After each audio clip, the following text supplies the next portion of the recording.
اب جتنے بھی لوگ بیٹھے ہیں، ہماری خواتین بھی، اللہ نے ہم سب میں لیڈر بننے کی صلاحیت دی ہے. کیونکہ یہ یاد رکھیں، ہم اللہ کی سب سے عظیم مخلوق ہیں، اشرف المخلوقات. تو جب اللہ نے فرشتوں کو کہا کہ انسان کے سامنے جھکو، اور جب ابلیس نے انکار کیا تو اللہ نے کہا فرشتوں کو کہ تمہیں بھی نہیں پتا کہ میں نے انسان کو کتنی صلاحیتیں دی ہوئی ہیں. مشکل اور مسئلہ یہ ہے کہ ہمیں بھی نہیں پتا کہ اللہ نے ہمیں کتنی صلاحیتیں دی ہیں. اور وہ کیوں نہیں پتا؟ کیونکہ ہر انسان کے سامنے دو راستے ہوتے ہیں. آپ جب نماز پڑھتے ہیں تو آپ صرف ایک چیز مانگتے ہیں کہ اللہ ان کے راستے پہ لگا جن کو تو نے نعمتیں بخشی. اس راستے پہ نہیں جو تباہی کا راستہ ہے. تو جو تباہی کا راستہ ہے، نوجوانوں سنو، یہ ہاتھ ادھر نہ لاؤ، سنو میری بات. تمہیں یہ یاد رکھو جو میں باتیں کہہ رہا ہوں، اور خاص طور پہ نوجوانوں کے لیے یہ آپ کی ساری زندگی کام آئیں گی اگر آپ کو سمجھ آ گئی. آپ کی سامنے ہمیشہ دو راستے ہوتے ہیں. ایک آپ کی عظمت کا راستہ ہے، ایک آپ کی تباہی کا راستہ ہے. اور نماز میں ہم مانگتے ہی ہیں کہ اللہ ہمیں وہ عظمت کا راستہ دے. مانگتے ہم نعمتوں کا راستہ ہے، اور چاہتے ہیں ہم وہ تباہی کا راستہ، کیونکہ وہ آسان راستہ لگتا ہے. مثلا مجھے کوئی موقع ملا، میں کوئی ایسی پوزیشن میں ہوں، گورنمنٹ پوزیشن میں ہوں، میں تھانے دار ہوں، پولیس میں ہوں، میں فوجی ہوں، جو بھی ہوں، ہر وقت مجھے موقع ملے گا ناجائز قسم کا پیسہ بنانے کے لیے. لگے گا وہ آسان راستہ ہے، رشوت دوں گا ایک دم پیسہ آ جائے گا. لیکن وہ آپ کی تباہی کا راستہ ہے. جس وقت آپ وہ آسان، جو آپ کو راستہ آسان لگتا ہے وہ لیں گے، وہ اصل میں آپ کی تباہی کا راستہ شروع ہو جاتا ہے. کیونکہ قرآن کی ایک اور آیت ہے کہ جس چیز کو سمجھتے ہو تمہارے لیے بری ہے وہ تمہارے لیے اچھی ہے، اور جس کو تم اچھی سمجھتے ہو وہ بری ہے. اس کا کیا مطلب ہے؟ کہ جب آپ سمجھتے ہیں کہ یہ بڑا آسان طریقہ پیسے بنانے کا، آپ اپنا ضمیر بیچتے ہیں، وہ آپ کی تباہی کا راستہ شروع ہو جاتا ہے. جو لیڈر ہے وہ ہمیشہ وہ راستہ لیتا ہے جو اللہ کہتا ہے کہ تمہاری عظمت کا راستہ ہے. اور وہ راستہ کس کا ہے؟ کس کا راستہ ہے؟ وہ کس کا راستہ؟ دنیا کے سب سے عظیم لیڈر نبی صلی اللہ علیہ وسلم کا راستہ ہے. اور وہ اس کی بنیاد کس پہ رکھی گئی ہے؟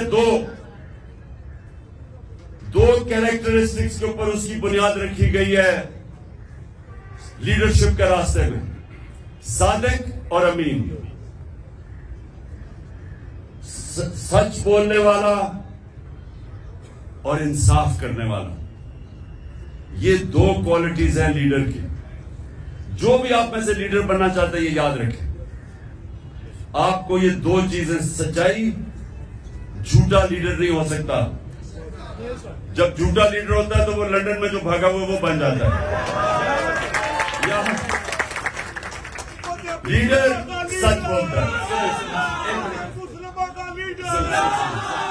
سننے روزہ کھلنے والا ہے. سنیں، میں نوجوانوں کے لیے کہہ رہا ہوں، یہ آپ کی ساری زندگی یہ میری باتیں یاد رکھنا. اگر آپ کی پرواز اوپر ہونی ہے، اقبال کا شاہین بننا ہے، جس کا بڑا نام ہوگا، جو اپنی فیملی کا بھی نام اٹھا دے گا، جو دنیا یاد کرے گی اس کو، وہ نبی صلی اللہ علیہ وسلم کے راستے پہ چلے گا. صادق اور امین، سچ بولنے والا. اور قرآن میں ہے کہ اگر اپنے ماں باپ ان کے خلاف، اپنے خلاف بھی اگر آپ کو انصاف کرنا پڑے، آپ انصاف کریں. اتنا زیادہ زور اللہ نے انصاف پہ دیا ہوا ہے. وہ لیڈرشپ کی، جب ایک لیڈر انصاف کرتا ہے اس کی عزت ہوتی ہے. اور لیڈر عزت کے بغیر لیڈر نہیں بنتا. تو یہ آپ نے باتیں یاد رکھنی ہیں. کئی دفعہ ہوتا ہے جی وہ میرا دوست کہہ رہا ہے تو چلے میں جھوٹ کا ساتھ دے دوں، میں سفارشی کسی کے لے لوں. جب آپ کسی کا مثلا آپ ٹیم سلیکشن میں سفارشی لے کے آتے ہیں تو آپ کسی کا حق مارتے ہیں. جب آپ حق مارتے ہیں اوپر والے کی برکت نہیں آتی، کیونکہ سارا کامیابی تو اوپر والا دیتا ہے. تو اللہ جب دیکھتا ہے کہ کسی کا کوئی حق مارا ہے، بدنیت ہے انسان، اس کو کامیابی نہیں ملتی. تو میں نے صرف آج آپ کو یہ کہنا تھا نوجوانوں کہ لیڈر دو چیزوں کے اوپر اس کی بنیاد رکھی جاتی ہے. صادق اور امین، سچا ہوتا ہے. نبی صلی اللہ علیہ وسلم کے پاس ایک قریش آیا، کہتا جی میں 60 سال کا ہو گیا ہوں، میرے لیے مجھے کوئی ایک چیز بتائیں کہ میں مسلمان بھی ہو جاؤں اور میں اپنی عادتیں نہ چھوڑوں. میں اب 60 سال کا اپنی عادتیں نہیں چھوڑ سکتا. تو انہوں نے کہا اگر ایک چیز مسلمان ہونے کے لیے تو سچ بولو. سچ میں بڑی طاقت ہے، کیونکہ اللہ الحق ہے، اللہ سچ ہے. جب آپ سچ بولتے ہیں تو اللہ آپ کے ساتھ کھڑا ہو جاتا ہے، آپ کو وہ طاقت ملتی ہے. وہ کہتے ہیں کہ انگریزی میں کہ one moral man is an army, کہ ایک سچا انسان ایک فوج ہوتی ہے، کیونکہ اس کے پیچھے اللہ کی طاقت آ جاتی ہے. اور دوسرا یہ جو انصاف کرنا ہے، یہ یاد رکھیں کہ وہ ایک ابن خلدون کا اس نے کہا کہ میرا تجزیہ ہے، بہت بڑا عالم تھا، کہتا میں نے جو سارا قرآن پڑھی ہے میرا تجزیہ یہ ہے کہ اللہ نے انسان کو زمین پہ بھیجا ہی ایک وجہ سے ہے کہ انصاف کرو، میری زمین پہ انصاف کرو. یہ دو چیزیں یاد رکھیے نوجوانوں، ان دو چیزوں پہ کھڑے رہو، آپ کی معاشرے میں عزت بڑھنی شروع ہو جائے گی. گاؤں کے اندر ایک لوگوں کو پتہ چلے جی وہ آدمی ہے، جو بھی مسئلے ہوتے ہیں وہ ادھر پہنچ جاتے ہیں ان کے مسئلے حل کرنے کے لیے، وہ سچا آدمی اور صادق اور امین ہے. سارے گاؤں اس کی عزت کرتی. نبی صلی اللہ علیہ وسلم کی نبوت سے پہلے سارے مکہ کے لوگ جانتے تھے کہ وہ صادق اور امین ہے. ابھی نبوت نہیں ملی تھی، لیکن یہ خطاب تھا کہ وہ سچا اور ایماندار اور امانتدار آدمی ہے. اس لیے یہ یاد رکھنا کہ دنیا میں اوپر جانا ہے. اچھا یہ سچ بولنا آسان نہیں ہے، مشکل ہوتا ہے، طاقتوں کا سامنا کرنا پڑتا ہے. آپ کے اوپر یہ جو گھر کے اوپر حملے ہو جاتے ہیں، ٹیئر گیس سیلنگ ہو جاتی ہے، لیکن یہ کوئی فکر نہیں، کیونکہ ہمارے نبی صلی اللہ علیہ وسلم نے بڑی مشکلوں کا سامنا کیا تھا. لیکن پھر ان کی جو آج عظمت ہے، اسی ہے ہم آج جان دینے کے لیے اس لیے تیار ہیں کہ ان کے کیریکٹر کی وجہ سے کہ وہ رائے حق پہ کھڑے رہے اور آخر میں ساری دنیا ان کے ساتھ ہوگی. دعا کریں گے اور پھر انشاءاللہ روزہ کھولیں گے. تو نظر آ رہا ہے سامنے لکھا ہوا ہے ظلم مٹنے کے لیے دو چیزوں سے مٹے گا بھائی. ایک عدل کی کرسی پہ جو لوگ بیٹھتے ہیں نا، وہ عدل کے حساب سے فیصلے کرنے لگے.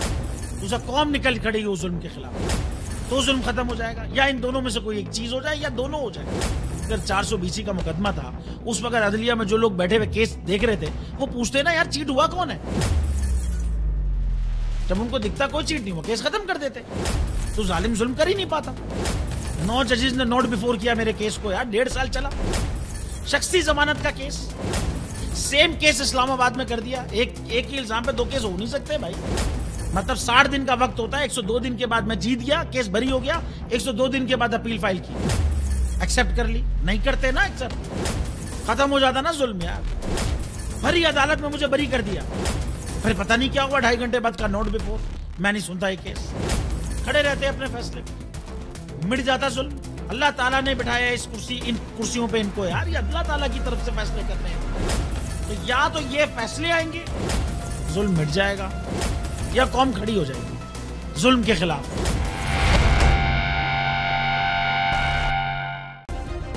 سبسکرائب کریں اور بیل دبائیں تاکہ کوئی خبر رہ نہ جائے.